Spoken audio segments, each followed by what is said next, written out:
Hi everybody, welcome to Wednesday. Let's get started. This first one is from a gal named Linda from Philadelphia. Linda sends in some great questions. She sent a few pages. We will answer some of them today, but we will save some of them for, upcoming weeks. The first one is, if I want to have the negative energy removed from me but don't have anyone in my belief system to do it for me, can I stand in front of a full-length mirror and cleanse my energy myself? No, you cannot. Could I use a full-length picture? No, you cannot. It has to be done to a person. You have to find somebody to do it for you. You know what? In all honesty, the person that you can find to do this for you doesn't have to believe that they are actually doing anything, but they have to do the ceremony and say the words. And if Reiki can be done long distance, I was wondering if this could work for negative energy too. No, sorry, it cannot.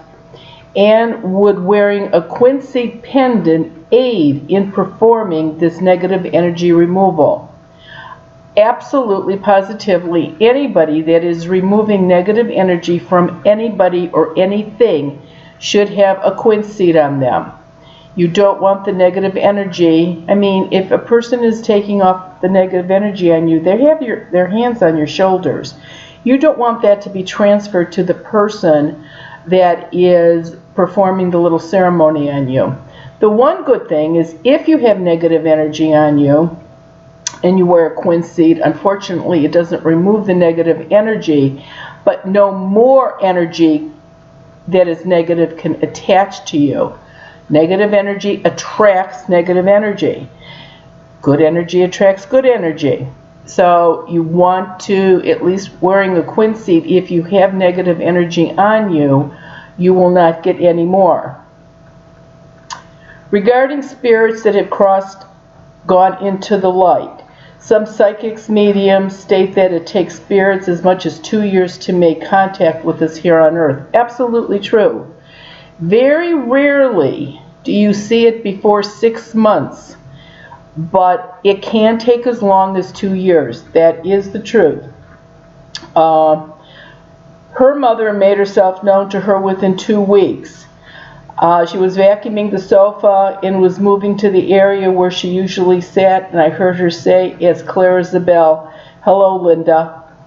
Now, when I say 6 months to 2 years, that is them coming in a dream. You could get out of bed in the middle of the night and go to the bathroom and see your mom or a friend standing in the hallway that died. That's not a dream. That's them standing there. But 6 months to 2 years for them to come in a dream.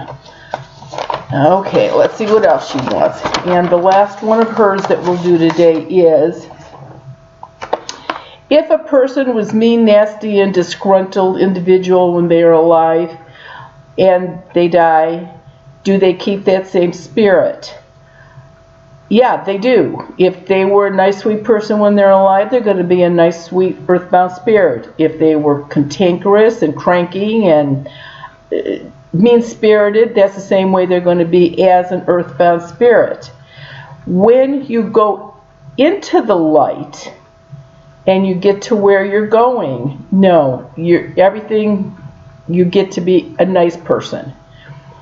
All that is gone. I mean, somebody that has that personality for a reason. Maybe it's health reasons. Maybe that's the way they were raised. Who knows? It could be anything. But no, they are definitely okay once they go into heaven. Or again, whatever you perceive over there to be. Everybody's got their own opinion of what it is. This one is from Judy. And she is in Utah, I believe. How do I visually tell the difference between a living person and a ghost?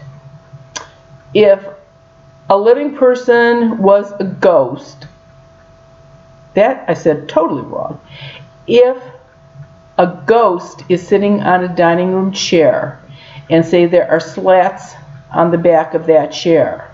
If they were an earthbound spirit and I squinted just a little bit, I could see the slats through them. They are not solid. Hair color, eye color, what they have on.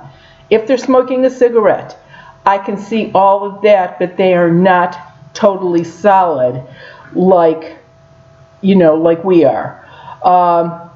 My mother can see ghosts, which I can then communicate to some extent. When she passes, is there any way I can develop her ability to see them?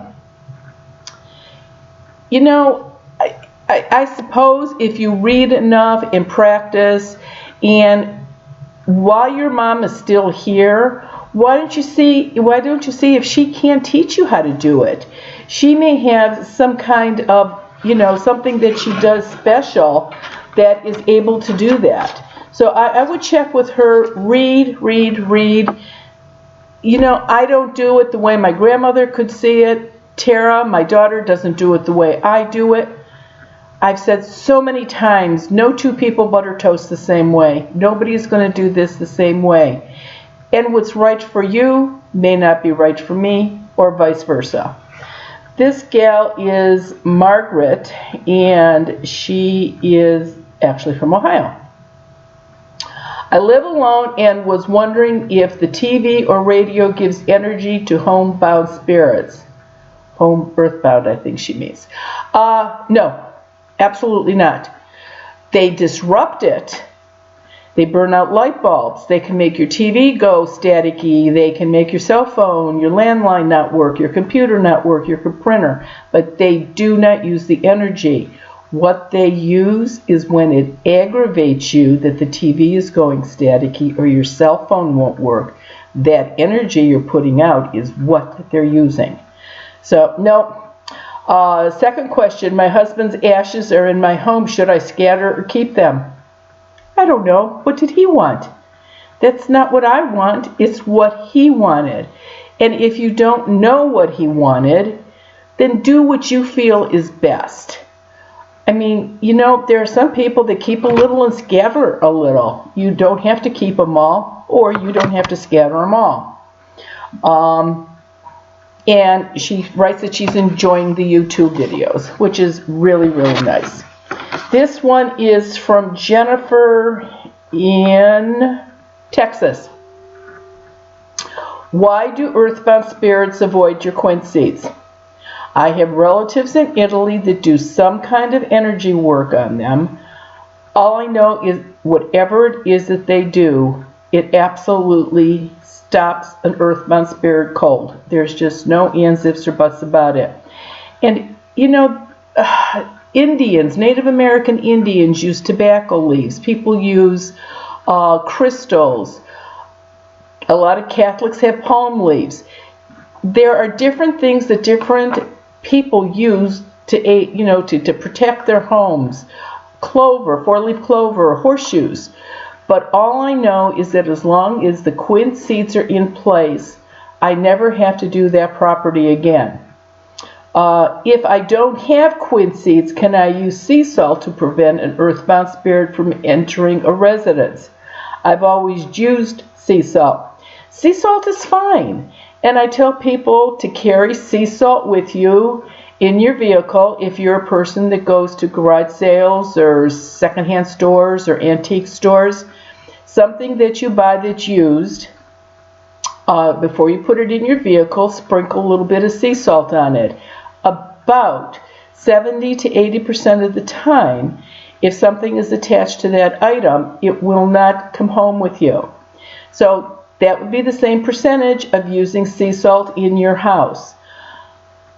I know something about putting it in the four corners of the property. Rituals are so different for everybody.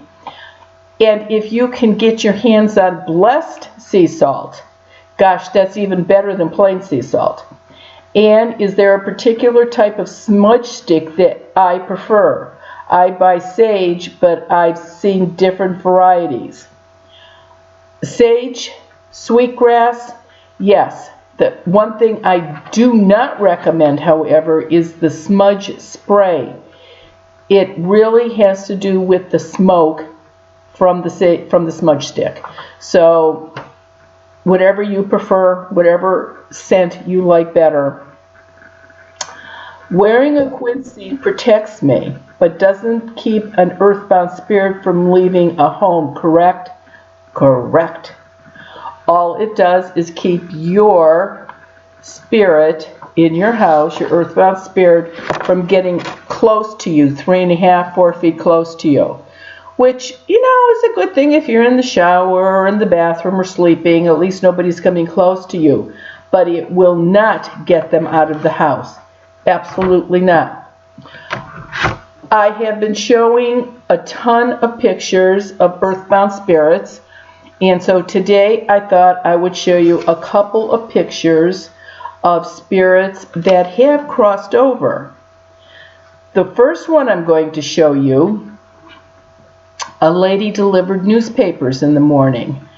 And so she was like out at 3, 4 o'clock in the morning delivering home delivery to pay, you know, like the plain dealer.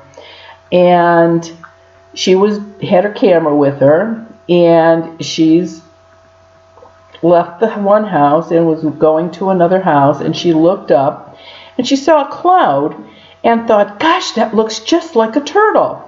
So she took a picture of the turtle, and you could absolutely see the face there of the turtle. However, once this was developed, she looked at the picture again. She not only got the cloud that was shaped like a turtle, she got an angel too, which I think is pretty cool. This one is from Clearwater, Florida. This one picture has been around for a while.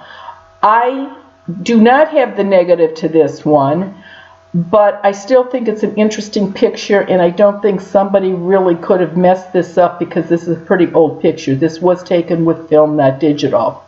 It's a picture of the Madonna on a bank building in Clearwater, Florida. You can look at the crowd of people watching. She has been there for like months and months and months. Absolutely beautiful. Now, next, a little commercial. This Friday, the 24th, it is the Law of Abundance. It is a new moon. If you're going to do it, Eastern Standard Time, it peaks at 4:42 p.m. That will have to be changed in your time zone. But you want to write that before it peaks.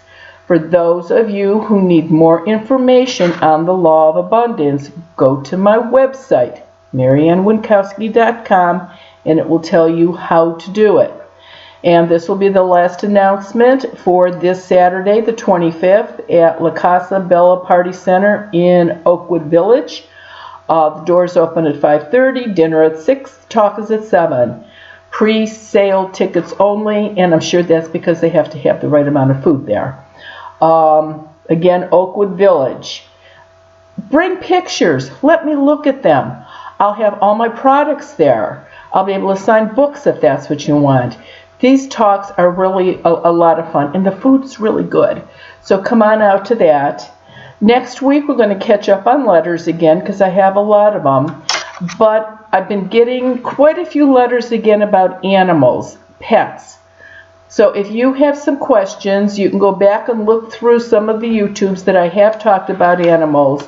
And if your questions aren't answered there, drop me a note real fast and let me know what your specific question is. In a couple or 3 weeks, I'll be doing a YouTube just on animals again. So that should give you time to get your pictures in, or scratch your letters in, and with your questions. Thanks, have a really good week, and I'll talk to you next Wednesday. Hope to see some of you on Saturday. Bye-bye.